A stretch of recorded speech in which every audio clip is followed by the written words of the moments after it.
네, 제가 성경과 통일에 대해서 말씀을 드리고 있는데, 보통 이 통일론이 갖는 일반적인 성격은, 그 우편향적이든지 좌편향적이든지 그 진영 논리에 기초한 통일 담론들이 많습니다. 그리고 강사 스스로도 자기는 우편향이 좌편향이다라고 하는 것을 표방하기도 하고, 대부분의 수강자들이 그런 편향성을 가지고 가지면 어떤 현상이 벌어지냐면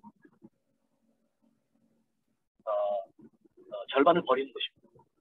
우편향적인 사람이 우편향적인 통일성 얘기하면 좌편향적인 사람 절반과는 통일하지 않겠다라는 의도가 생기게 되는 거죠. 또 좌편향적인 사람이 좌편향적인 통일론을 얘기를 하면 우편향적인 사람 절반을 절반과 통일하지 않겠다, 그런 의도가 깔리게 되는 것입니다. 그래서 이 통일 담론에 있어서 가장 큰 문제 중에 하나가 진영 논리를 극복하는 것인데, 그런데 우리나라가 그 북한과 전쟁을 하고 그리고 그 전쟁의 트라우마가 있기 때문에 공산주의자하고는 통일을 못한다라는 그런 인식들이 깊숙하게 되어 있습니다.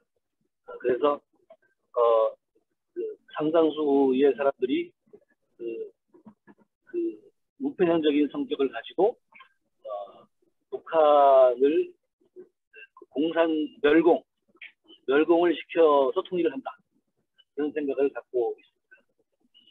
근데 성경적 통일론이 그것을 지지하는가 라고 생각해 보면 뭐 지지하는 것처럼 보이는 것도 있습니다. 왜냐하면 가나안을 정복할 때 전쟁을 해서 가나안을 정복하죠. 그리고 다윗 왕은 평생 동안 전쟁터에서 산 백전노장입니다. 그런 내용들을 보면 전쟁에서 이기는 것이 하나님의 뜻이고 하나님은 전쟁의 신이고 뭐 그런 모습들이 보이기도 합니다. 그런데 우리가 성경을 어떤 관점에서 보느냐라고 할 때 성경은 구속사다라고 보면 구속사의 핵심 메시지는 우리가 죄인 되었을 때 그리스도께서 우리를 위하여 죽으심으로 하나님께서 우리에 대한 자기 사랑을 확증하셨느니라, 이것이 구속사의 중심 메시지입니다. 구속사는 우리가 죄인 되었을 때 시작합니다. 죄의 삭은 사망입니다. 모든 사람이 죄를 범하였음에 하나님의 영광에 이르지 못하다니. 그래서 모든 인류는 아담 안에서 지옥불로 떨어지는 것이 죄인으로서의 운명입니다. 그런데 우리가 죄인 되었을 때 하나님께서 우리를 사랑하셨다. 그래서 그 죄인이 멸망하지 않고 누구든지 예수를 믿으면 영생을 얻도록 하는 것이 하나님의 계획입니다. 그래서 성경적 통일론은 악인을 멸망시키고 그리고 악에 대해서 승리함으로 통일을 이룬다 라고 하는 것이 아니고, 악인을 죄로부터 구원하여서 그 악인과 하나가 되는 것,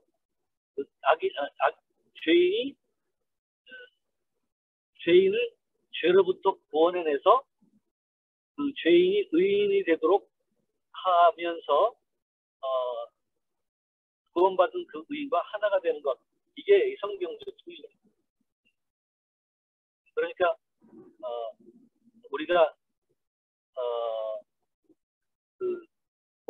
악의 세력을 소멸하고 그런 것은 하나님께 속한 것이고, 그러니까 그러니까 원수를 갚는 것은 하나님께 속한 것이고, 원수 갚는 것이 사람에게 주어진 것이 아닙니다.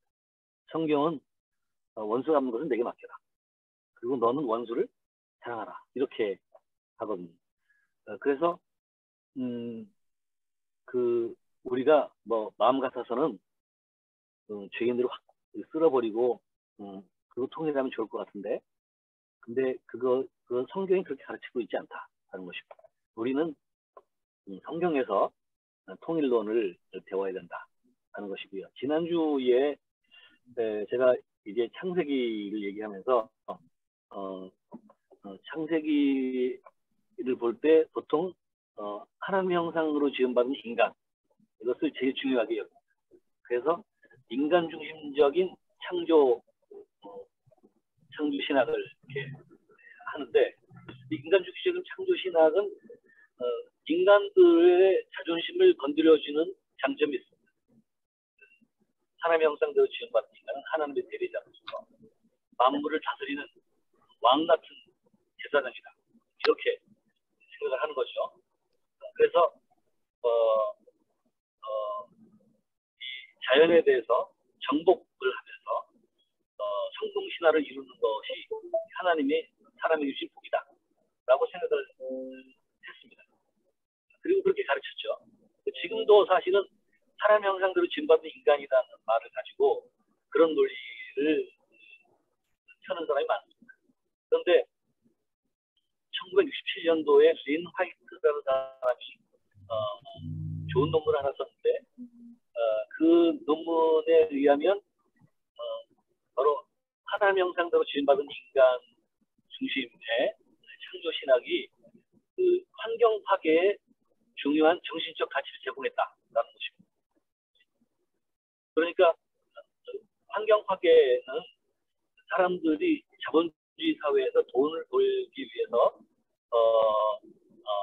아마존의 그 밀림을 불태워서 밀밭을 만든다든지, 거기서 뭐 풀밭을 만들어서 소를 키운다든지, 그렇게 해서 아마존의 밀림이 점점 파괴되면서 이 생태계의 위기가 오고요. 그리고 뭐 산이든지 아니면 뭐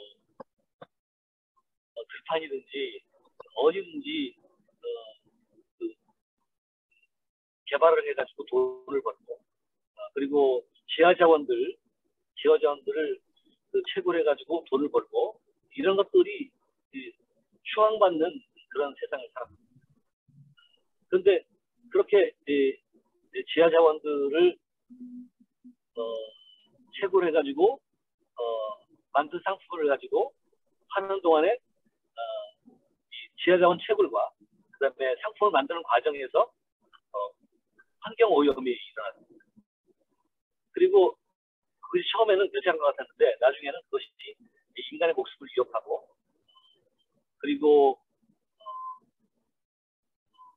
그 기후 변화의 주요의 근도로 했습니다. 그 1차 산업혁명 이후에 그 영국에서 섬유 산업이 발전을 했는데요. 이때 이제 증기기관을 돌리기 위해서 석탄을 뺐죠. 석탄을 엄청나게 빼서 그 증기기관을 돌려가지고 그 섬유 산업을 일으키다 보니까 스모그가 엄청나게 심해서 이 스모그 때문에 런던 시내가 그냥 뿌옇게 되고, 그리고 많은 사람들이 기관지역을 앓게 되고 그런 문제가 생겼다. 이 환경오염은 그 제품을 생산하는 과정에 생기는 게 아니고 소비하는 과정에 생깁니다. 이게 소비가 미덕이다라고 하면서 분위기를 만들었는데, 소비가 미덕이다라고 만든 그 이유는 뭐냐면 사실은 돈을 벌기 위해서입니다. 소비를 해야지 상품을 팔 수 있고 상품을 팔아야지 돈을 법니다. 그래서 소비를 부추기고, 그래서 이 광고가 엄청나게 많죠. 몇 년 전부터 한국에는 그 프로그램 중간에 광고가 들어가기 시작했습니다. 전에는 시작하고 끝낼 때만 광고를 했는데 이제는 중간중간에 광고를 집어넣어요. 중간중간 광고를 집어넣어서 어떤 효과를 나타내는 거죠? 상품을 많이 팔고 많이 사라는 것입니다. 그러면 상품을 많이 소비하면 그 소비한 쓰레기가 나옵니다. 쓰레기들이 환경을 오염시킵니다. 그런데 이제 우리가 뭐라고 말하냐면 산업혁명이 일어난 이후에 지구의 평균 온도를 1.5도 이하로 낮춘다. 1.5도 넘어가지 않도록 한다. 그것이 중요한 목표라고 합니다. 근데 중요한 목표라고 하면 뭐를 하지 않아야 돼요? 소비를 줄여야 됩니다. 근데 뭐 하고 있어요? 소비를 늘리려고 광고하고 있습니다. 그러면 1.5도 잡히겠어요? 안 잡히는 거죠. 이게 모순되는 행동을 하고 있습니다. 그러니까 이렇게 광고를 때리면서 소비를 부추기고 그리고 돈을 많이 버는 것이 이 성공이다라고 하는 그런 기조를 계속 유지하면 지구의 환경 오염은 나아지는 것이 아니고 점점 나빠지게 됩니다. 원리적으로 어쩔 수 없습니다. 그런데 이런 것들에 있어서 서구 기독교 문화에서 중요한 정치적 가치를 제공하는 것이 하나님의 형상으로서의 인간이라는 그 창조 신학이라는 것입니다. 이것하고 조금 다른 개념이 또 하나 있는데 그것은 이제 그 자연을 정복하는 정도가 아니라 자연을 잘 가꾸어야 된다라는 청지기 신학이 있습니다. 이거는 칼빈이 주장하는 건데요. 하나님의 에덴 동산에서 사람으로 하여금 에덴 동산을 잘 가꾸게 하셨다라는 것처럼 사람은 그 자연을 지배하는 지배자가 아니라 자연을 잘 가꾸는 청지기다. 이것은 그 정복자의 이미지보다는 사실은 상당히 순화된 그런 개념인데 이 청지기는 어떤 문제가 있냐면 역시 사람을 중심에 두고 그 자연을 주변화하는 그런 문제가 있습니다. 그래서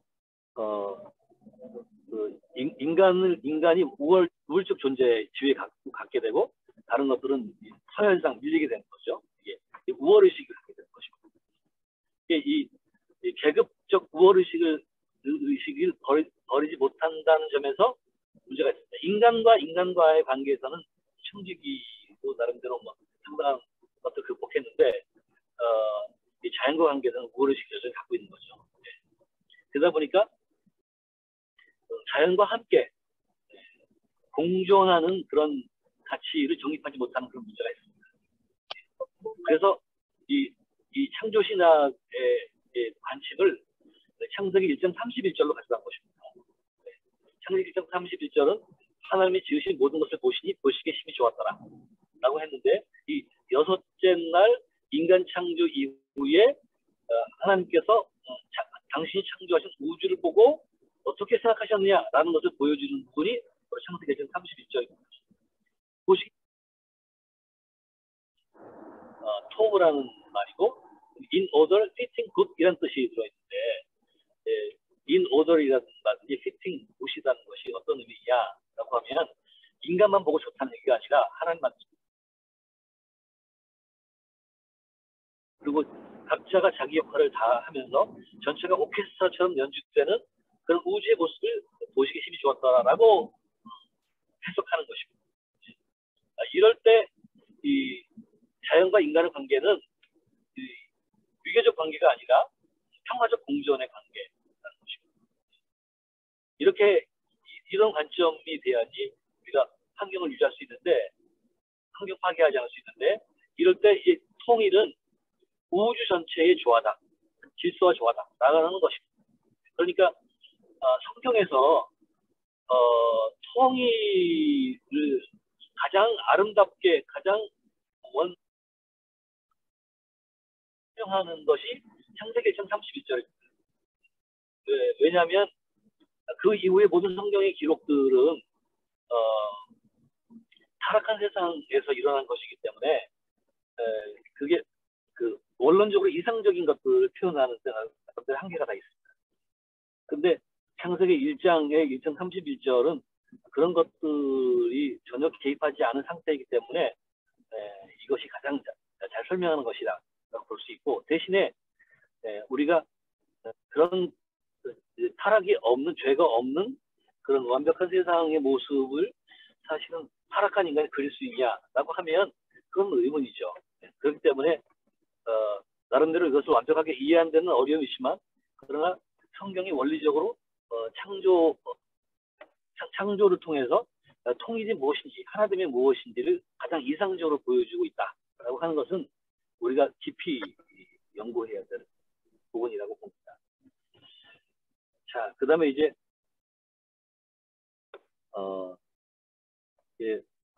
타락과 구속 얘기를 제가 해드렸는데, 이 타락에 있어서 원죄 문제가 가장 난제 중에 하나에 속합니다. 어떻게 아담이 죄를 지었는데 내가 죄인이냐? 어떻게 아담이 죄를 지었기 때문에 내가 지옥 가야 되느냐? 아담 한 사람이 죄를 지었는데 모든 인류가 다 죄 가운데 떨어져야 되느냐? 이런 불만을 해소할 수 있습니다. 그런데 이 성경은 뭐라고 말하냐면 아담 안에서 모든 사람이 삶을 얻으리다 이렇게 말하고 있습니다. 이것이 이 공동체 개념입니다. 그러니까 아담의 타락이 아니라 아담 공동체의 타락. 대신에 예수 그리스도의 구속 사역은 예수 그리스도 한 사람의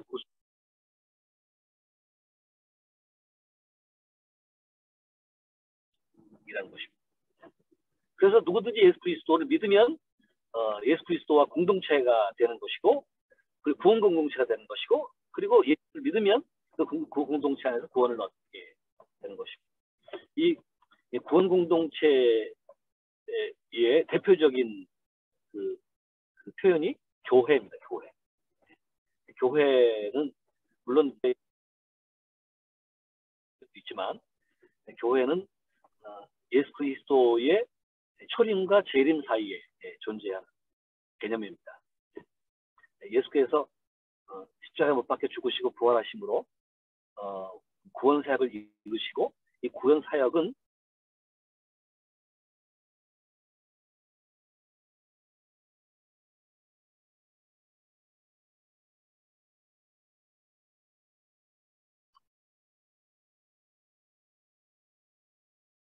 이 교회론에 의하면 이 우주적 교회가 있는데, 우주적 교회는 한계입니다. 우주적 교회와 비교되는 것이 로컬 처치, 지교회인데, 지교회는 세상에 많습니다. 지교회는 세상에 많아요. 근데 모든 지교회도 머리는 예수 그리스도 하나입니다. 그러니까 지교회는 우주적 교회의 현실적 적용입니다. 우주적 교회는 하나. 천상적 교회도 하나입니다. 지상적 교회는 여러 개가 있어도 천상의 교회는 하나라는 것입니다.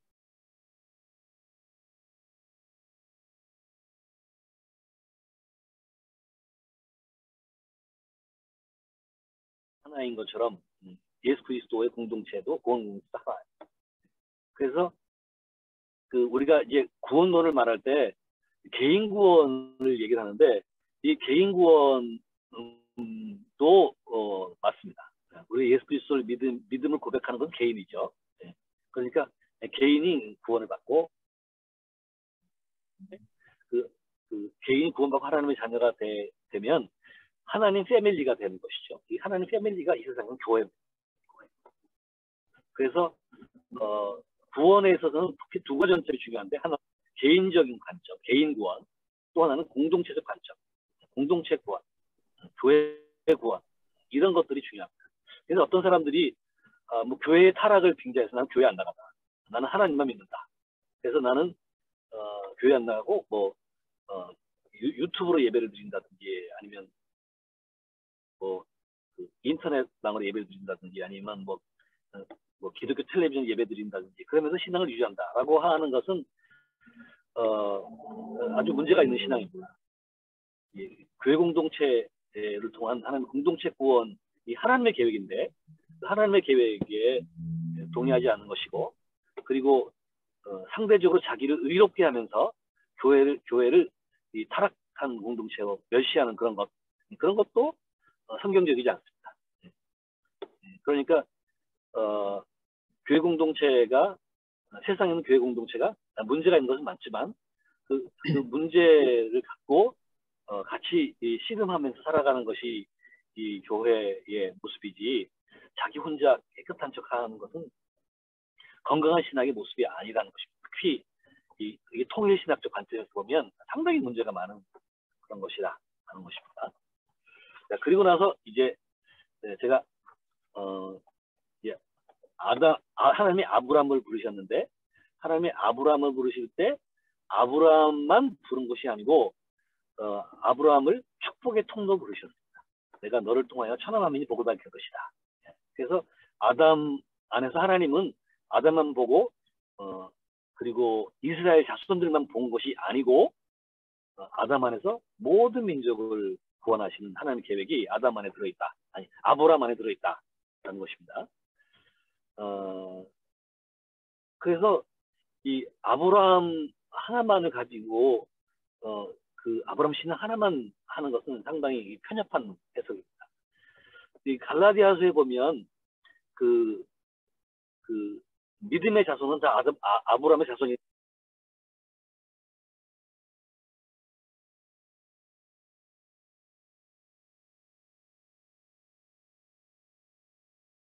아브라함을 하나님께서 부르셨는데 그 신약의 그 구약의 이스라엘 사를 보면 이스라엘 자손들만 구원하는 것처럼 그렇게 해석되어 있는데 그것은 사실 잘못된 해석이고 편협한 해석이고 그리고 구속사적 발전에 의하면 하나님 예수 그리스도를 믿는 모든 사람 아담이 믿음으로 구원받은 것처럼 믿음으로 구원받은 모든 공동체는 아브라함의 자손이다라는 것입니다. 그래서 이 아브라함을 부르신 하나님은 개인적인 아니라 공동체 구원, 인류 구원의 메시지를 담고 있다는 것입니다. 그 다음에 이제 창세기 19장에 가면 시내산에서 출애굽한 이스라엘 공동체와 하나님께서 언약을 맺으시는 내용이 나오는데 이 언약을 맺을 때 하나님께서 하신 말씀이 뭐냐면 너희는 나에게 있어서 너희는 나의 소유다. 하고 내가 너희를 제사장 나라가 되게 할 것이다. 이렇게 얘기를 합니다. 이 나의 소유다라는 말은 사실은 보배 같은 존재라는 말을 소유라는 말로 해석을 한 것이고 보배라는 뜻입니다. 그러면서 하나님이 이스라엘 자손들을 소중하게 여기는데 소중하게 여기는 이스라엘 자손들을 통해서 하나님의 꿈이 무엇이냐면 이스라엘 자손들이 제사장 나라가 되어서 천하 만민을 구원하게 하는 것이 하나님의 계획이다라는 거죠. 그러니까 신해산 언약에도 사실은 인류 구원이 들어있고 그리고 배타적 선민사상은 들어있지 않다라는 것입니다. 그리고 이제 이사야서에 가면 그 40장 후반에 가면 그 모든 나라 각 나라 각 족속에서 그 예루살렘으로 모여든다라는 내용이 나옵니다. 그러니까 이 신약에 올 경우에 마태복음 1장 마태복음 28장 18절부터 20절에 나와 있는 것은 모든 족 제자를 삼아 아버지와 아들과 성령의 세례를 주고 모든 족속으로 제자를 삼는 그런 것. 그 다음에 사도행전 2장 8절에 가면 땅끝까지 이르러 내 증인이 되리라 하시라라고 한 것. 그 다음에 요한계시록 7장에 가면 모든 나라 족속 방언들이 어린 양의 보좌 앞에 나와서 어린 양을 찬양한다라고 하는 것. 뭐 이런 것들에 대한 그 원초적인 예언이 이사야서에 그러니까 지금 제가 말씀드린 것처럼 구약 성경에서 인류 공동체를 구원하는 모습들이 다 나와 있습니다. 더군다나 우리가 이사야서 11장에 보면 11장에도 보고 그다음에 뭐 43장 그쪽에서 보면 그 광야의 구원이 나오죠. 광야의 구원. 사막이 샘이 넘쳐 흐르고 사막에 대로가 열리고 이런 것은 그 사막이 죽음의 땅이 아니라 사람이 거주하는 땅이 아니라 사람과 공존하는 생존 공간으로 변화되는 것이고요. 그 다음에 독사골에 어린이가 속놓고 장난쳐도 울지 않고 사자들이 어린 양과 뛰놀고 이런 것은 이 우주적 구원을 말하는 것입니다. 우주적 구원의 얘기가 이사야서에 이미 나와 있습니다. 이게 로마서 8장에 가면 피조물도 탄식함으로 양자됨을 기다린다라는 말씀입니다. 그러니까 양자됨의 은혜, 구원의 은혜는 사람에게만 임하는 것이 아니라 로마서 8장에 의하면 피조물들에게도 임한다라는 것입니다. 이것이 이제 신약 성경의 요한계시록에 가면 새하늘과 새 땅으로 표현됩니다. 새하늘과 새 땅이 천지창조와 짝이 되는 그런 말씀이죠. 네. 새하늘과 새 땅에서 온 우주가 구원받는 우주적 구원을 말하고 있는데 그런 것들이 이사야서에 예언이 돼 있고 그다음에 요한계시록에서 성취되는 것을 볼 수 있다라는 것입니다. 네. 그래서 그 구약 성경을 보면 우리가 여태까지는 구약 이스라엘사로 읽었지만 우리가 이제 성경과 통일이라는 관점에서 보면 구약 성경은 이 통일이라는 메시지를 창세기부터 말라기까지 꾸준하게 끌고 가고 있으며 그 구약 성경의 중요한 축이다 라고 하는 것을 알 수 있습니다. 자, 그 다음에 이제 신약 성경으로 넘어오면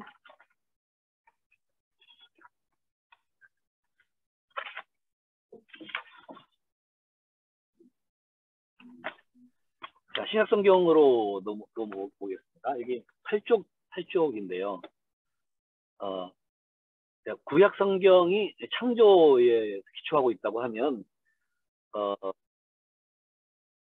네, 새 창조의 근거는 고린도후서 5장 17절 누구든지 그리스도 안에 있으면 새로운 피조물이라 이전 것은 지나갔으니 보라 새 것이 되었다 라고 말하고 있는데 누구든지 그리스도 안에 있으면 새로운 피조물이라는 것입니다. 그리스도 안에서의 새 창조가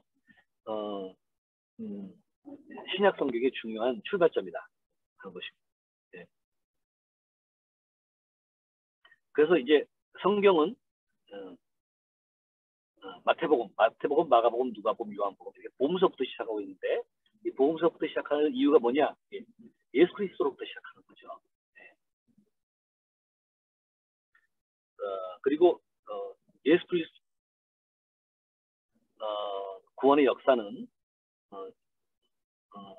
예루살렘에서 시작돼서 사마리아를 넘어서 예루살렘과 온 유대와 사마리아와 땅끝까지 이르면서 그 인류 구원의 역사를 이루게 된다는 것입니다.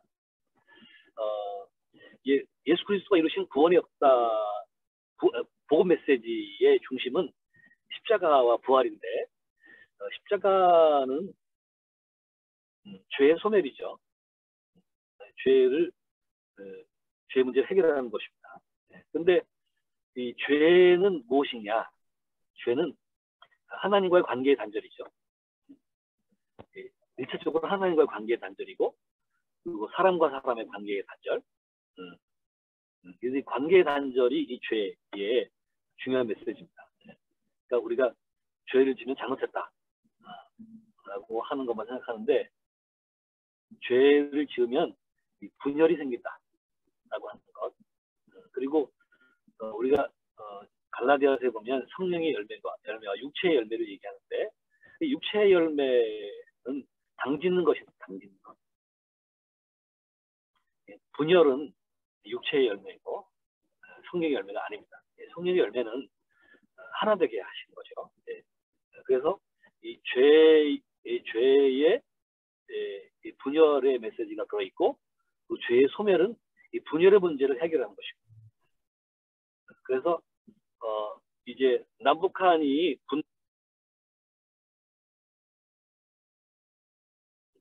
요즘 젊은이들은 다 그런 걸 원한다.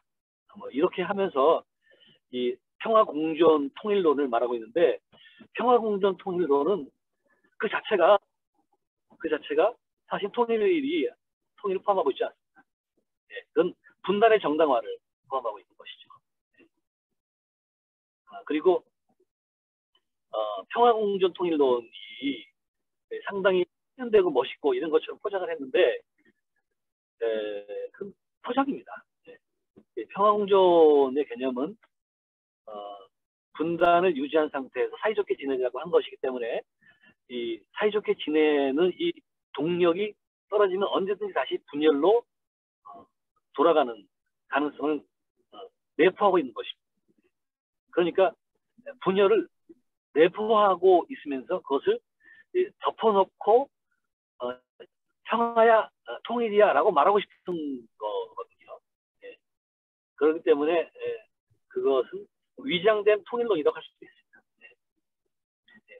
그리고 만약에 평화공존론을 통일론이라 말한다고 하면, 제가 분단의 요소를 내포하고 있는 것이다. 이것을 어떻게 설명할 것이냐 라고 하는 것을 설명해야지 될 것입니다. 그 다음에 이제 부활인데, 부활은 새 생명을 얻는 거죠.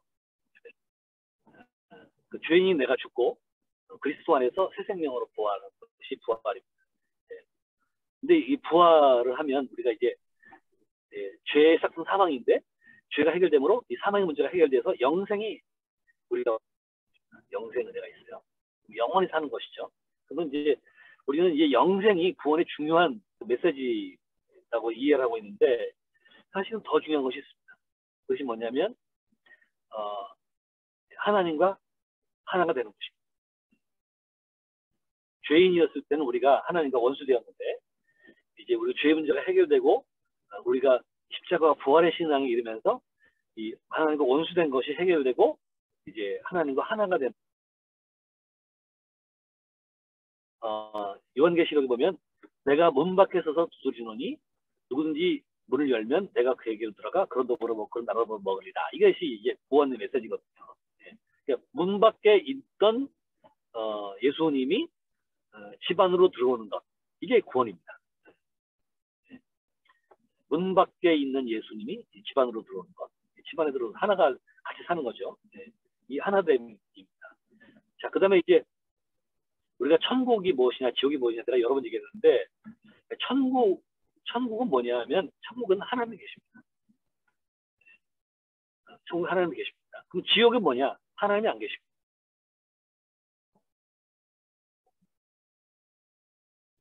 하나님과 함께 있는 것이 천국이다 라는 거 해도 됩니다. 네. 그러니까 이 통일 메시지는 천국에도 들어있습니다.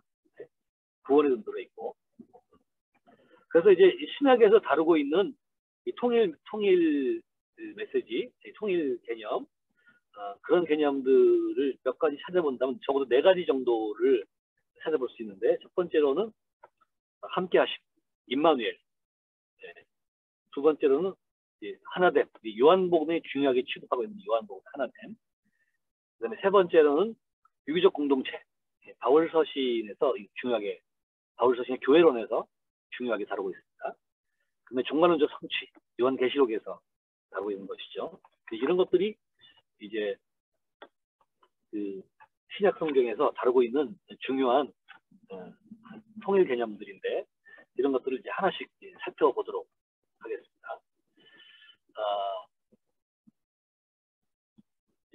마태복음 1장 23절에 보면, 보라 처녀가 잉타여 아들을 낳을 것이요 그 이름은 임마누엘 이시다 함이라 라고 하고 있습니다. 임마누엘이 예수 그리스도의 이름이에요. 임마누엘 예수 그리스도의 이름인데, 임마누엘 뜻이 God with us, 하나님 우리와 함께 계시다라는 것이죠. 예. 그러니까 예수 그리스도가 오셔서 예수 그리스도가 오심은 하나님께서 우리와 함께 계심이고 함께 하시러 오신 것입니다. 그러니까 우리가 죄인 되었을 때는 하나님께서 우리와 함께 하시지 않은 것이죠. 근데 구원자 되신 예수 그리스도께서 구원자 되셔서 어떻게 하셨냐?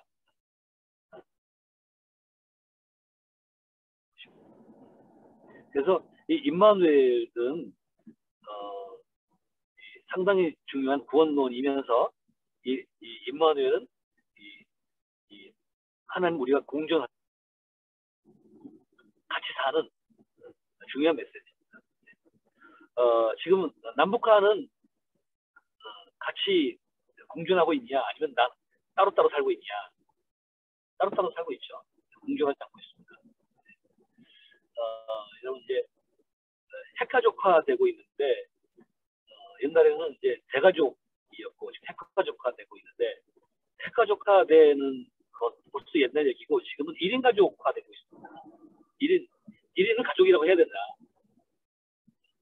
독거하는 것이 대세가 됩니다. 이 독거가 대세가 된 이유가 뭐죠? 성공하려는 것입니다. 성공하려고 하니까 좋은 대학에 들어가야 되고 좋은 대학에 들어가서 좋은 직장을 잡으려고 하니까 독거하는 것이 생겼습니다. 그래서 이 독거함으로 생기는 이제 독거하는 것 때문에 경제적으로 발빠르게 움직이는 사람들이 이제 혼자서도 잘 요리해 먹을 수 있는 것들을 만든다라고 하는 점에서 발전하고 있는데 이게 혼자 사는 사람들을 대상으로 돈을 번다고 하는 것은 상당히 똑똑하고 스마트하고 지혜로운 것처럼 보이지만 사실은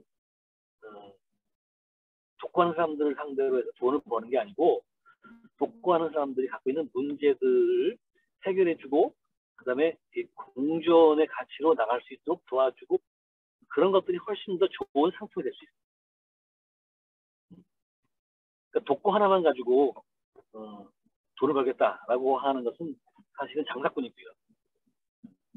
독거하는 사람이 안고 있는 문제들을 공존, 동거, 의 문화로 변화시키고 그렇게 해서 독거로 인해 생기는 부조리함 문제들을 해결해 주려고 노력하는 것 이런 것들이 훨씬 더 고상한 경제관입니다. 자, 그리고 이제 생각난 김에 얘기한다고 하면 우리가 어떻게 돈을 벌 것인가 라는 거에 있어서 인터넷이 대세죠. 그렇죠? 인터넷이 대세인데 인터넷을 망으로 해가지고 이제 돈을 번 게 이제 페이스북이요. 페이스북이 돈 엄청나게 많이 벌었죠. 그리고 지금 줌도 엄청나게 돈을 벌고 있습니다. 요것의 핵심이 뭔지 아십니까? 연결입니다. 연결. 뭐 카카오톡 이게 다 연결입니다. 전화, 그다음에 교통의 발달 이런 것들 다 기본 개념이 연결입니다. 이 연결은 뭘 말하냐면 연결이 공감이에요. 공감을 하면 연결된 것이고 공감을 안 하면 연결이 안 된 것이죠. 가족이라고 하는 것은 개념만 있는 것이 아니고 사실은 공감 공동체입니다. 같이 슬퍼하고 같이 기뻐하는 것. 공감이거든요. 근데 가족인데 같이 기뻐하고 같이 슬퍼하지 않으면 가족인데 가족이 아닌 것이 되는 것이죠. 친구를 그리워하는 친구도 공감입니다. 우정 공감입니다. 내가 한 남자와 한 여자가 사랑하는 것, 그래서 결혼하는 것 그게 뭐냐? 공감입니다. 그리고 이제 경제에 있어서도 내가 어떤 물건을 만들어 팔 것인가 라고 하는 것은 소비자에게 공감할 수 있어야지 그런 제품 만들 수 있어요. 근데 소비자의 욕망을 터치하면서도 돈을 벌 수 있습니다. 근데 욕망을 터치해서 돈을 버는 사람보다도 공감을 통해 돈을 버는 사람이 훨씬 더 고상한 사람이죠. 그러니까 이거를 다룬 책이 제러미 리프킨의 공감시대라는 책입니다. 공감시대라는 책을 보면 이 공감이라는 코드를 통해서 인류가 어떻게 변화되는지를 보여주고 있습니다. 자, 그리고 이제 우리 코로나19 했죠.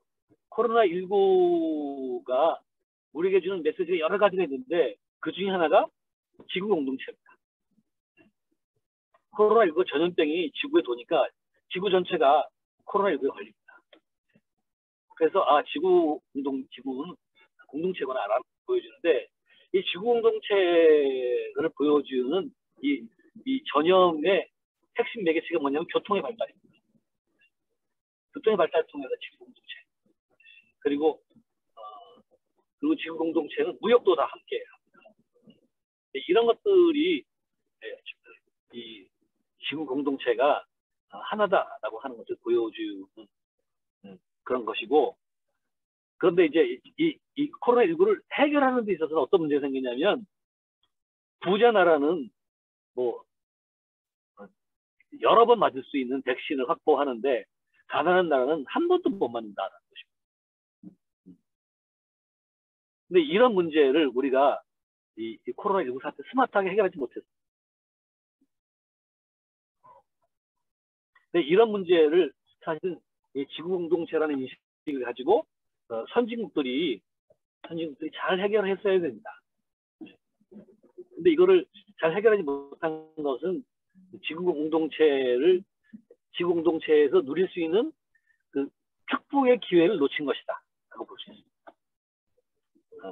만약에 우리 지구 공동체라고 하는 것이 더 많이 확인이 됐다고 하면 우리 지구 공동체는 선한 일을 하는 것에 더 단합하고 그리고 악을 대척하는 데 있어서 더 단합하고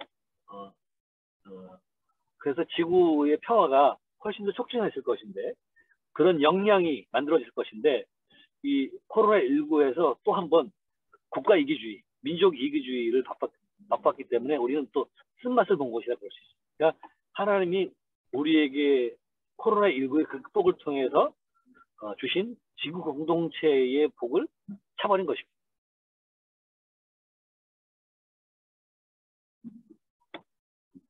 자, 공전이에요, 공전. 예.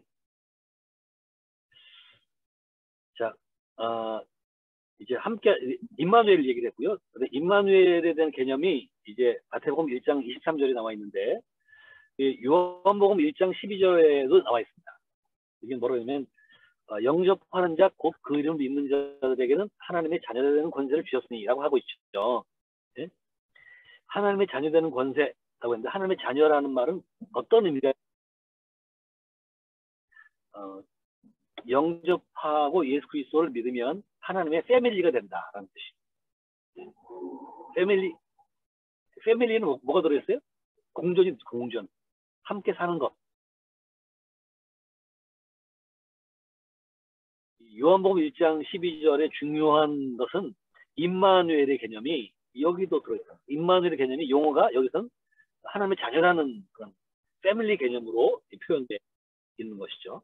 그래서 이 13절에 가면 이는 혈통으로나 육정으로나 사람의 뜻을 나지 아니하고 하나님의 뜻으로 난 자들이니라. 그러니까 혈통으로나 육정으로 난 패밀리가 아니라 하나님으로부터 난 패밀리다라는 것입니다. 자, 그 다음에 이제 24절 넘어가면 요한복음 1장 14절 말씀이 육신이 되어 우리 가운데 거하시며 우리가 그 영광을 보니 아버지 독생자의 영광이요 은혜와 진리가 충만한가 라고 되어 있는데 말씀이 육신이 되어 우리 가운데 거하시며 이 것이 단순하게 거하심이냐 이게 아니고 이것은 성막 이스라엘 자손들이 광야를 지나 이 성막을 지었다라는 개념이라는 것입니다. 말씀이 육신인데요. 우리 가운데 성막을 쳤다.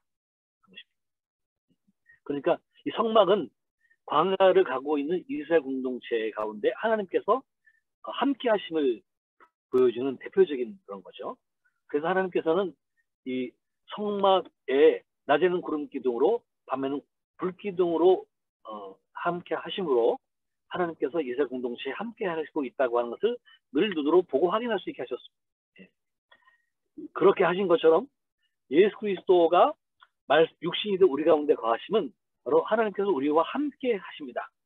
라고 하는 것이 요한복음의 증거입니다. 함께 하심의 통일 메시지가 여기에 들어있다는 것입니다. 그 다음에 요한복음 14장에 가면 이런 말씀이 있습니다. 14장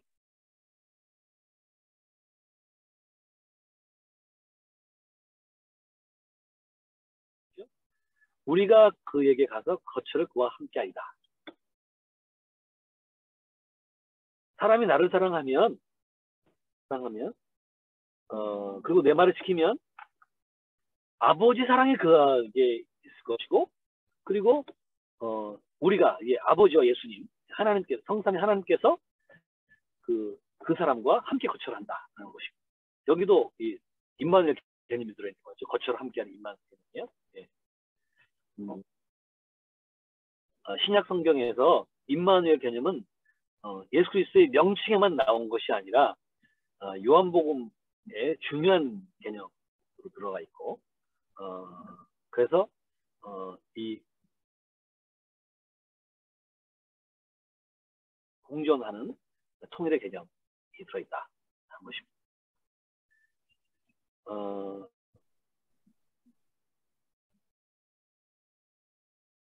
그 다음에 두 번째로는요, 하나됨. 이 요한복음에 가면 하나됨의 개념이 그래요. 근데 요한복음에만 사실 하나됨의 개념이 있는 것이 아니고, 요한복음에서는 하나됨의 개념을 집중적으로 다룬 것이고, 사도 바울도 이 하나됨의 개념을 중요하게 다루고 있습니다. 우리가 잘 아는 것처럼 갈라디아 2장 20절이요. 내가 그리스도와 함께 십자가 못 박혔나니 그런 적이 이제는 내가 산 것이 아니 나를 사랑하사 나를 위하여 자기 몸을 버리신 하나님의 아들을 믿는 믿음만 사는 것이라 라고 하는 것입니다. 여기 보면 십자가도 그리스도와 함께, 그 다음에 새 생명도 그리스도와 함께 라는 개념이 이 갈라디아 2장 20절에 중요한 개념입니다. 근데 여기서는 이제 함께라는 개념 정도가 아니라 내가 그리스도와 함께 십자가 못 박혔나니 라고 하는 것은 내가 그리스도가 십자가에 못 박힌 것은 나도 십자가에 못 박힌 것이다. 그래서 그리스도와 십자가에 못 박힌 그리스도와 십자가에 못 박힌 내가 하나가 라는 것입니다. 동시에 부활하신 예수 그리스도, 부활의 새 생명이 되신 그리스도, 새 생명이신 그리스도는 이 부활과 함께 나도 부활을 했다. 그래서 내가 그리스도 안에서 새 생명, 이제 내가 육체가 없는 사람, 나를 사랑하사 나를 위해서 기뻐 버리신 것이다. 함께함을 넘어서서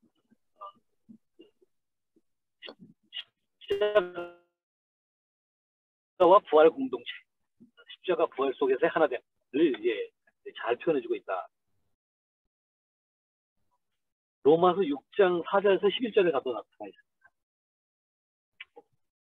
여기 가보면 세례를 받음도 함께 세례를 받은 것이고, 또 우리가 죽으심과 같은 모양으로 연합한 자가 되었으면 또한 그의 부활과 같은 모양으로 연합한 자가 되리라 하고 있습니다.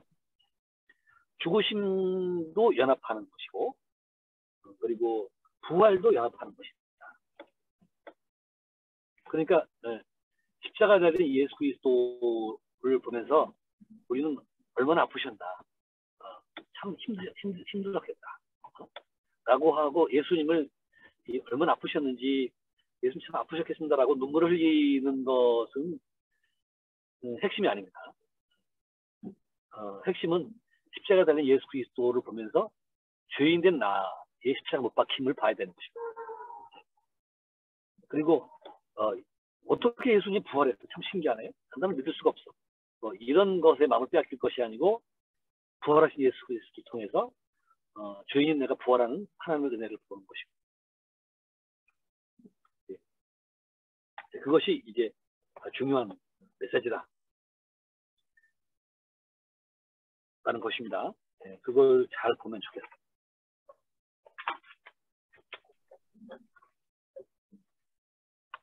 자, 그다음에 이제 요한복음에 가면 이제 하나됨의 이야기가 나옵니다. 지금은 바울이 하나됨, 바울 서신 하나됨 얘기했고, 이제 요한복음의 하나됨에 대해서 얘기를 하겠습니다. 자, 요한복음 10장 30절에 보면 나와 아버지는 하나이라. 여기 말했어요. 제가 이 나와 아버지는 둘인데 어떻게 하나인가 하는 것을 이제 강의 초기에 말씀드린 적이 있습니다.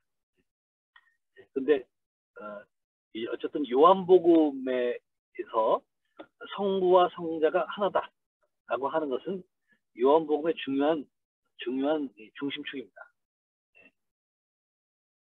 이것들이 어떻게 나타나는지 살펴볼 텐데요. 둘인데 하나인 것. 둘인데 하나다라고 해서 이 하나는 숫자적인 하나가 아니고 질적인 하나죠. 둘이 연합해서 만드는 하나. 완벽한 연합. 이를 표현하는 것이 하나 표현했다는 것입니다. 자, 근데 이 메시지가 그럼 하나됨, 도대체 둘이 하나가 됐든 하나됨이 뭐냐? 둘이 하나가 되면 어떤 일이 벌어집니까? 이 상호 내주라는 것입니다. 상호 내주. 신학 용어로는 페리코레시스라고 하는데, 이 요한복음 14장 1절에 써 있습니다. 내가 아버지 안에 거하고 아버지께서 내 안에 거하시는 믿으라. 성부와 성자가 하나인데 어떻게 하나냐? 성부는 성자 안에, 성자는 성부 안에 거신다 하는 거죠. 상호 내주. 그러니까 너 내 안에 있다. 박신양이 말했던 건가요? 프라하의 봄. 거기서 말한다. 너 내 안에 있다. 뭐 이런 얘기, 사랑 고백이죠. 사랑하는 아내가 내 안에 있다. 사랑하는 연인이 내 안에 있다. 라고 하는 것. 이게 상호 내주 개념이죠. 이거는 상호 내주는 물질적 개념이 아니에요. 이 하나됨에 대한 중요한 설명이죠. 그러니까 서로가 서로 안에 있어야 됩니다. 지금 남북 관계는 남한 사람들 안에 북한이 있나요? 지금 뭐 서로 미사일 쏘아대고 이런 데는 없는 거죠, 그렇죠? 네. 이거는 이제 하나됨이 안 되는 거예요. 북한은 또 남한을 위해서 미사일을 쏘고 그러면서 용서 없다. 뭐 이렇게 하면서 하고 있는데 이것도 하나 북한 안에 남한이 없는 거예요. 네. 그러면 하나 되지 않는 거죠. 네. 개성을 폭파시켰어요. 개성단을 폐쇄시켰어요. 네. 뭐가 없는 거예요? 네. 우리 안에 북한이 없는 것입니다. 그러니까 개성단을 폐쇄하는 것을 뭔가 북한의 메시지를 주는 일시적인 것으로 사용하는 것은 괜찮지만 북한을 우리 안에서 빼버리는 의미에서 개성공단 폐쇄 이런 것들은 그런 건 사실 통일할 수 없습니다.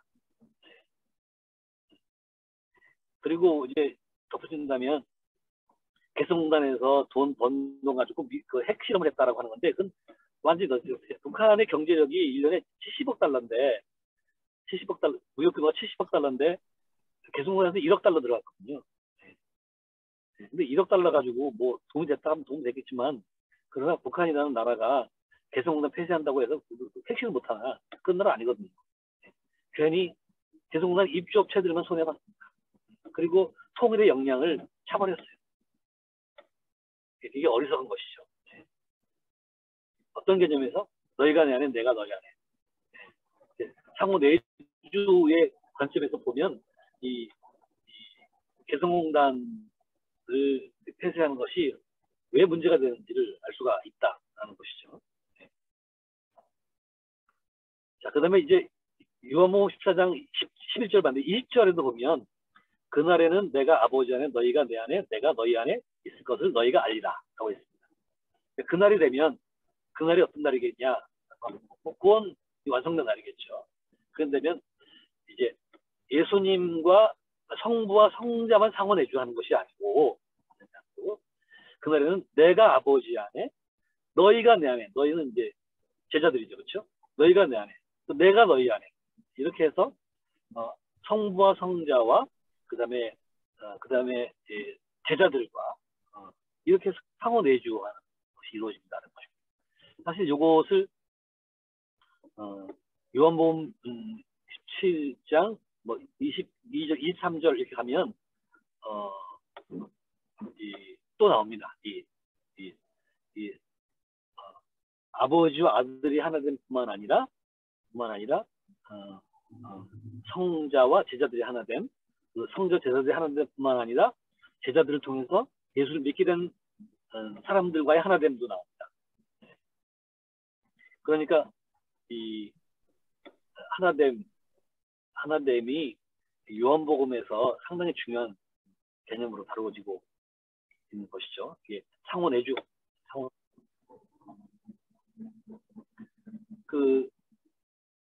이런 거 있잖아요. 연인이 서로 사랑하지 않으면 같이 있는데 외롭다. 이런 거 있잖아요. 같이 있는데 외로워. 그럼 어떻게 되는 거죠? 상호 내주하지 않는 거예요. 같이 있는데 외롭다. 상호 내주하지 않는 거죠. 같이 있어서 행복한 것, 이런 것들을 잘 이루어야 됩니다. 우리가 이제 목사님이 신방 가는데, 신방 가는 건 어떤 것이에요? 그 집에 하나님과 하나님의 내주 확인시켜주는 그런 거죠. 아주 중요한 개념이에요.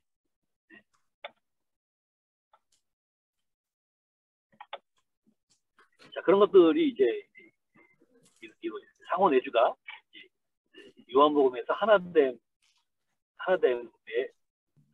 더 구체적인 모습으로 설명이 됐다.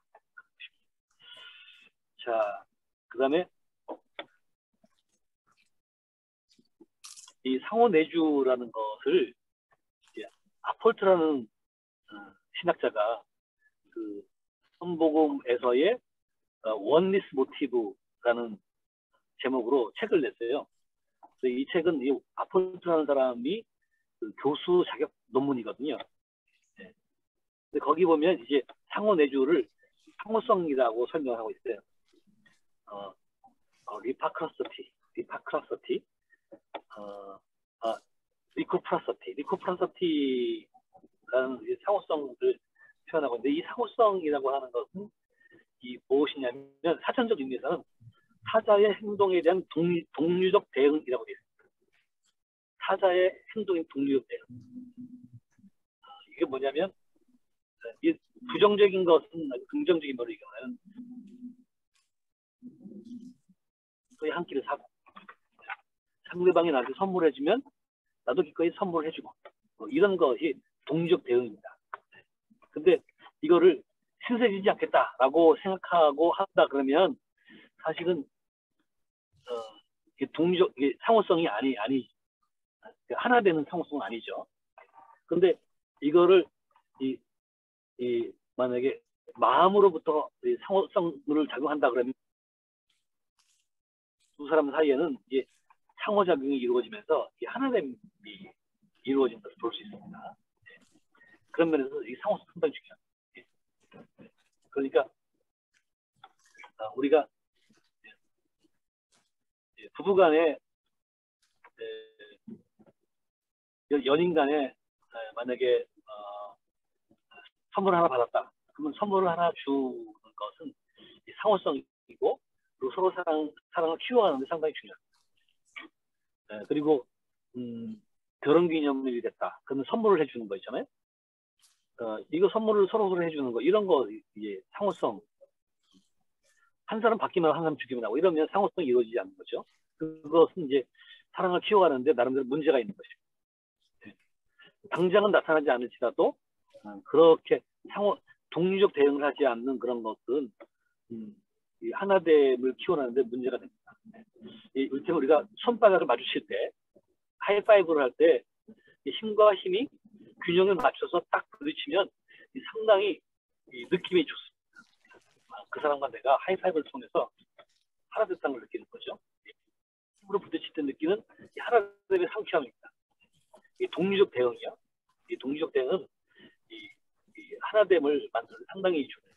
그러니까 하나님께서 우리에게 독생자 예수 그리스도 십자가 못 박혀 죽게 하시고 우리를 사랑하셨다 그러면 우리가 거기에 합당하게 대응하면 우리는 그 구원의 은혜가 상당히 풍성하게 우리한테 임하는 것을 느낄 수 있다는 것입니다.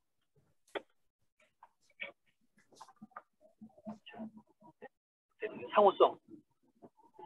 자, 그 다음에 이제 포도나무의 비유. 포도나무의 비유면 나는 포도나무이여 너희는 가지니 그가 내 안에 내가 너에 거하면 사람이 열매를 많이 맺을 것이 됐나니 나를 떠나서는 너희가 아무것도 할 수 없습니다. 이런 말씀이 있습니다. 이 포도나무가 어떻게 열매를 맺을 수 있나? 포도나무가 맺는 가지가 포도나무에 잘 붙어 있어야 되는 거죠. 근데 이거를 이제 붙어 있다라고 하지 않고 상호 내주로 의미를 강화시켰어요. 그러니까 포도나무 가지가 포도나무에 붙어 있으므로 저절로 열매를 맺는 것처럼 너희가 내 안에 나에게 붙어 있어라. 그러면 내가 열매를 많이 맺을 것이다. 근데 우리가 예수 그리스도 안에 붙어 있다고 하는 것을 요한은 뭐라고 설명했냐면 나는 포도나무 너희는 가지다. 그가 내 안에 내가 너희 안에 거하면 이렇게 많은 열매를 맺는다라고 설명했습니다. 그러니까 나무 가지가 포도나무에 붙어 있는 것으로 표면적으로 다 설명되지 않는 내적 가치를 예수님이 지적한 거죠. 너희가 내 안에 내가 너희 안에. 자, 그 다음에 이제 선한 목자. 제가 선한 목자의 비유를 상당히 좋아하는데, 선한 목자의 비유를 보면, 나는 선한 목자가 내가 양을 알고 양이 나를 아는 것을. 상호암입니다. 상호암. 그러니까, 선한 목자가 양을 안다 하고 있고, 양도 선한 목자를 안다는 것입니다. 선한 목자가 양을 안다는 것은 무슨 뜻인가? 라고 하는 것은 선한 목자가 양을 안다는 것은 양의 건강 상태, 양의 컨디션, 양이 풀을 얼마나 먹었는지, 어디가 아픈지, 내가 어디를 돌봐줘야 되는지 그런 것들을 다 알고 있다는 것이죠. 그러니까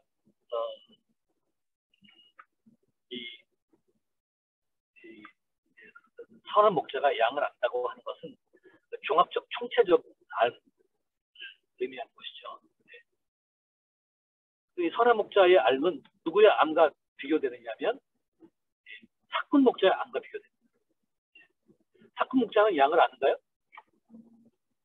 사꾼 목자는 양을 모릅니다. 어떻게 모르냐? 어디가 아픈지 안 아픈지 그런 거를 거의 관심이 없습니다. 그러니까 선한 목자는 양을 알지만 사꾼 목자는 양을 모르는. 자, 그 다음에 이제 양이 선한 목자를 안다는 것은 무슨 뜻인가? 양은 선한 목자에게 생명을 위탁합니다. 부르면 언제든지 가죠. 양은 선한 목자의 음성을 압니다. 그래서 양도 선한 목자를 알고 선한 목자 실현된 서로 아는 거죠. 그렇게 하나님이 실현되면 또 어떤 일이 벌어지느냐?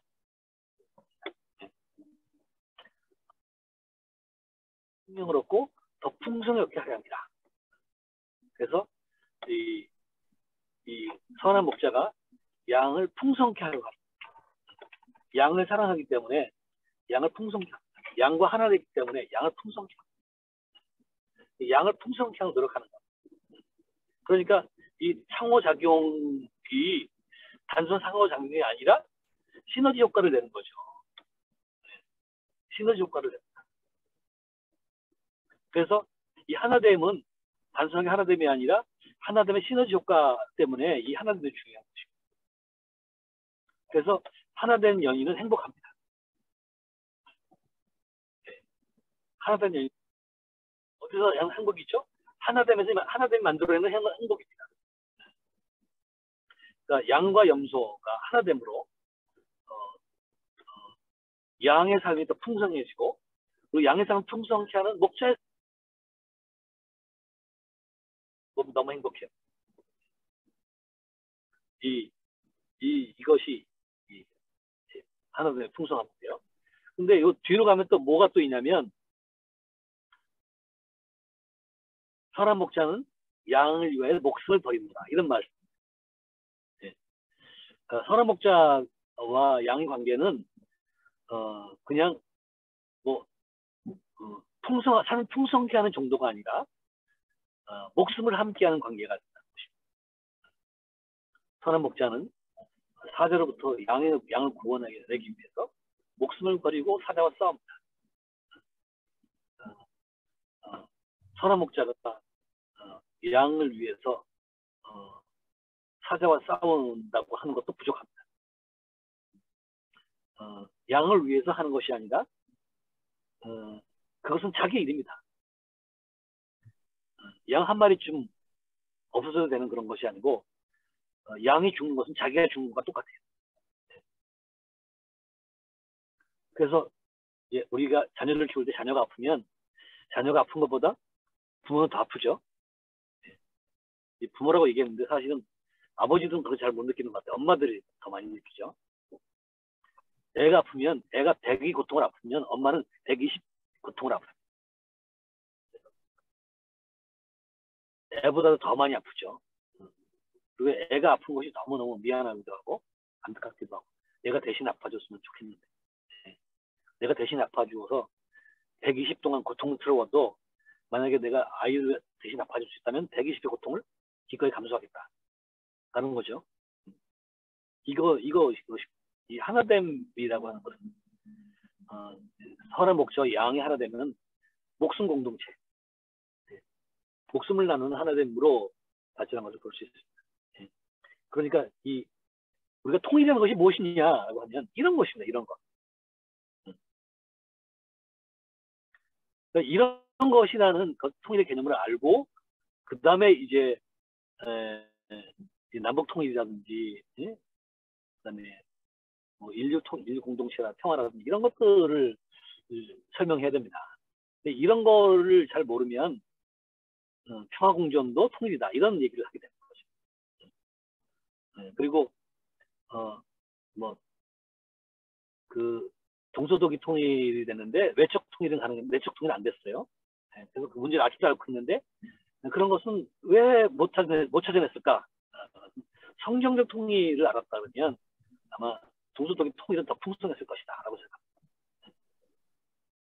그리고 우리가 한반도에서 통일도 이 성경적 통일의 개념을 잘 연구를 해서 남북 통일을 더 풍성하게 만드는 그런 생각이 열리는 그런 기회가 되면 좋겠다라는 생각이 있습니다. 이런 것들 잘 생각하시면 좋겠습니다. 제가 지금 45분, 46분까지 가시는데 이거를 10시까지 꽉 채우니까 대화하는 시간이 부족하더라고요. 그럼 여기까지 하고 질문을 받도록 하겠습니다. 예, 음소거 제거하시고 질문이 있으면 하시기 바랍니다.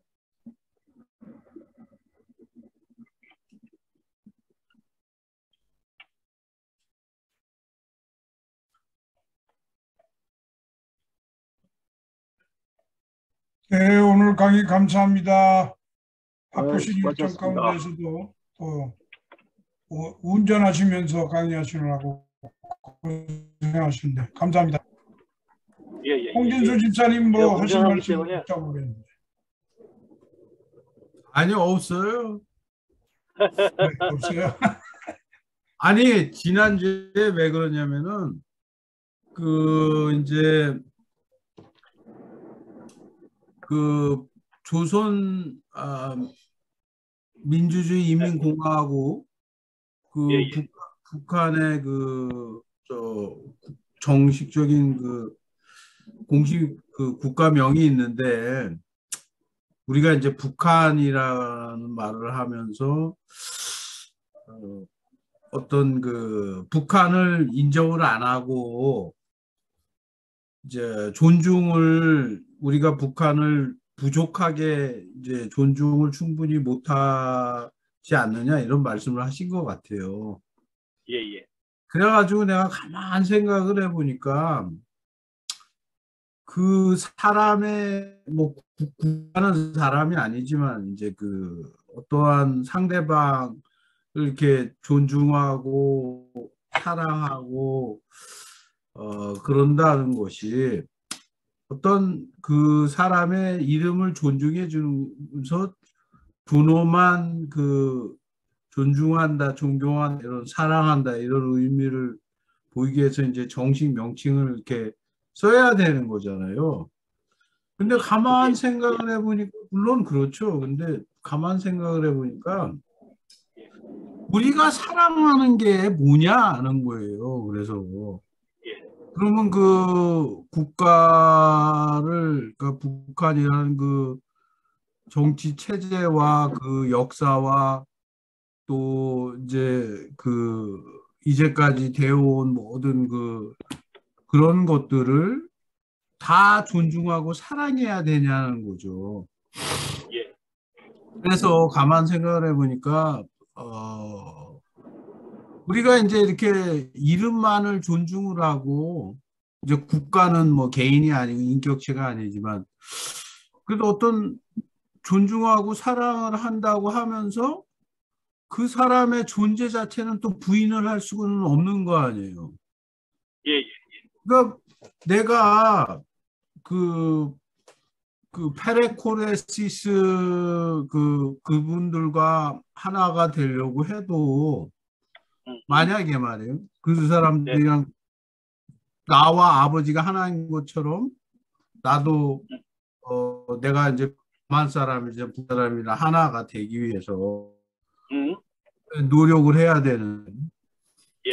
그 분들의 그 모든 그 교육이라든가 그 사람들이 가지고 그 가치관이라든가 이런 거를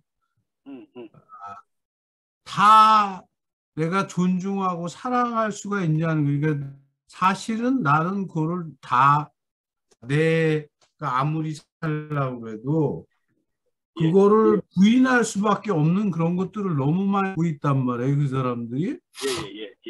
그러니까 예를 들어서 뭐 그런 뭐 그 신인 동용론이라든가 그 막스주의가 포이에르 바하가 얘기한 뭐 신인 동용론이라든가 뭐 또 하부 구조가 뭐 상부 구조를 결정한다. 그런 막스 레니즘 역사적 유물론조. 또 인간이 주체다. 모두 운명에. 우리는 하나님이 주인이라고 생각을 하거든요. 모든 것을 결정하는 거는. 결국은 하나님이고 우리는 하나님한테 절대적으로 의존하면서 사는 거예요. 하루하루를. 이런 것들이 다 너무나 상반되기 때문에 그 페레코레시스라는 그런 걸 내세워서 그 사람들이랑 하나가 돼야 된다는 것을 어떤 이렇게 개인적으로는 이해를 하지만 예? 그거를 머릿속에 이렇게 어떤 이게 철학적으로 이해할 수가 있지만 과연 그들의 존재를 그 존재 자체를 부인을 하고 있으면서 왜 이미 그런 것을 부인을 하고 우리가 하다고 하는 거는 교회를 세우고 예수 그리스도의 그 보혈의 공로와 은혜로 우리가 은혜를 받고 생명이 거기에 있다. 이걸 얘기를 해야 되는데 그 속에 그렇게 그들도 그것을 믿을 때 우리가 하나가 될 수가 있는 거지. 그들이 가지고 있는 그 어떤 그러한 정치 체제라든가 주체사상이라든가 이런 모든 것을 다 우리가 존중하면서 사랑하기 위해서 그런 것들과 하나가 우리가 될 수가 있냐는 얘기예요. 우리 인간이 그런 능력을 예, 우리가 예. 가지고 있냐는 얘기예요. 사실은 부인을 하잖아. 그 존재 그 자체를. 예, 예. 우리가 그걸 인정을 해줘요? 아무리 자, 인정하려고 해도 인정을 못 하잖아요, 우리는. 예, 예. 그래서 그런 저 이름을 존중하고 그런다는 게 음, 무엇을 의미하느냐 도대체. 예. 그런 자, 그 예, 많은 의문을 가지게 됐어요, 제가. 예, 예. 홍 집사님, 그러니까 지금 이제 홍 집사님이 의도하는 것이 무엇인지 충분히 설명이 된 것 같고요.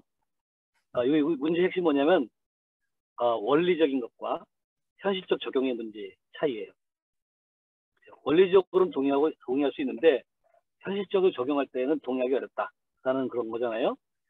자, 이게 뭐가 똑같으냐면, 아들이 밖에서 사고를 쳤어요. 고등학생 아들이. 근데 얘가 한 번만 사고 친 게 아니라 계속 사고를 치고 다니는 거예요. 그럴 때 이제 아버지는 뭐라 그래요? 너가 쓰면 내 자식도 아니야. 나가. 호주에서 파낼 거야. 이렇게 말을 하는데 엄마는 뭐라 그래요? 야, 너 밥 먹었냐? 응? 아버지 본심은 그게 아니야. 라고 말을 하죠. 네?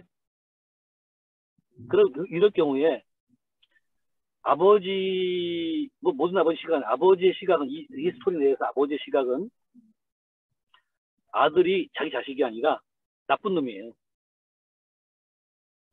네, 나쁜 놈이에요. 근데 엄마의 시각은 뭐냐면 문제를 일으키는 아들도 아들이에요. 그래서 그 문제를 일으키는 아들하고 같이 부대끼면서 그 아들이 일으킨 문제가 자기 문제인 것처럼 생각하고 그 문제 해결하는 같이 노력하는 거죠. 그 날마다 눈물 흘리면서 기도하는 거예요. 아니, 아들이 사고 쳤는데 왜 엄마가 눈물 흘리면서 기도해요? 사고 친 아들이 엄마의 문제예요. 네. 그러니까 이런 게 중요한 거예요. 북한이 인권을 탄압하는 국가예요. 그러니까 북한이 인권을 탄압하는 북한을 잘했다고 말하는 것이 인정이 아니고, 북한이 인권을 탄압하는데 인권 탄압이 나쁜 건 북한도 알아요. 네. 근데 사회 체제가 그거를 해결 못하는 거예요. 그러니까 우리가 이 북한의 인권을 욕만 하는 것이 아니고, 북한이 인권을 남의 문제로 여기지 아니하고 한반도 통일 공동체의 문제로 생각을 하고 어떻게 하면 이 북한의 인권 문제를 해결해 줄 수 있을까 접근하는 거죠. 그래서 이런 거예요. 현재 북한이 우리는 인권에 문제가 없다라고 빵빵 말풍선을 터뜨리고 강력하게 주장하는 그런 것들도 이해를 해줘야 돼요. 네. 그렇게 하고 그다음에 이제 우리가 정말 인권이 무엇인지를 나만이 보여주는 거예요. 그렇게 해서 북한이 우리가 갖고 있는 인권 태도가 문제가 있구나. 우리 이렇게 풀어나가야 되겠구나. 라고 할 수 있도록 도와주는 거죠. 네. 그러니까 문제가 없다는 게 아니에요. 문제가 있어요. 그거 그대로 받아들이면 안 돼. 네. 근데 북한이 갖고 있는 문제들을 우리 북한의 문제가 아니라 한반도 공동체의 문제로 인식을 하고 그렇게 하면 우리가 어떻게 해소해 나갈 것인가라는 걸 접근하는 거죠. 네? 그럼 이를테면 동서독이 통일됐을 때 이 서독 사람들이 통일세를 냈어요. 통일세를 왜 내요? 동독 사람들은 독일 사람이라는 거잖아요. 아니, 우리가 돈 버는 걸 왜 서독 사람에게 줘야 돼? 이런 얘기는 동서독이 남이란 뜻이에요. 근데 우리가 땀을 흘려서 번 돈도 서독 사람을 왜 기꺼이 나눠준다라고 하는 것은 독일 공동체라는 뜻이잖아요. 그런 점에서 문제가 없다는 게 아니라 문제를 해석하고 문제를 해결해 나가는 과정에 있어서 우리가 북한과 함께하는 거예요. 심지어는 북한은 문제 없다고 생각하는 것조차도 그 아들이 그 엄마의 눈물 흘리면서 기도하는 것 자체도 무시하고 우리 기도하지 말라고 괴롭히고 뭐 이렇게 하는 것 자체도 품어주는 거잖아요. 근데 그렇게 품어주는 엄마는 좋은 엄마예요, 나쁜 엄마예요? 좋은 엄마예요. 궁극적으로 엄마는 불행해 행복해요. 아들을 버리는 엄마보다 문제를 품고 있는 아들을 품는 엄마가 더 행복해요. 그러면 아들도 결국은 아니 인생은 이런 거 아니야? 이렇게 살아야지. 착하게 살면 다 망해. 네. 이렇게 생각하고 있다가도 엄마의 사랑 때문에 그 생각을 교정할 수 있잖아요. 그게 하나됨이에요. 결국은요. 우리가 지금 남과 북이 이렇게 했지만 북한이 문제를 안고 있는 것은 북한도 문제라고 느끼고 있고 남한도 문제라고 느끼고 남한이 갖고 있는 문제를 남한도 문제라고 인정을 하고 북한도 문제라고 알고 있고 네. 그러면서 함께 문제를 풀어나가는 것 이게 통일이에요. 이게 이상론이죠. 이상론.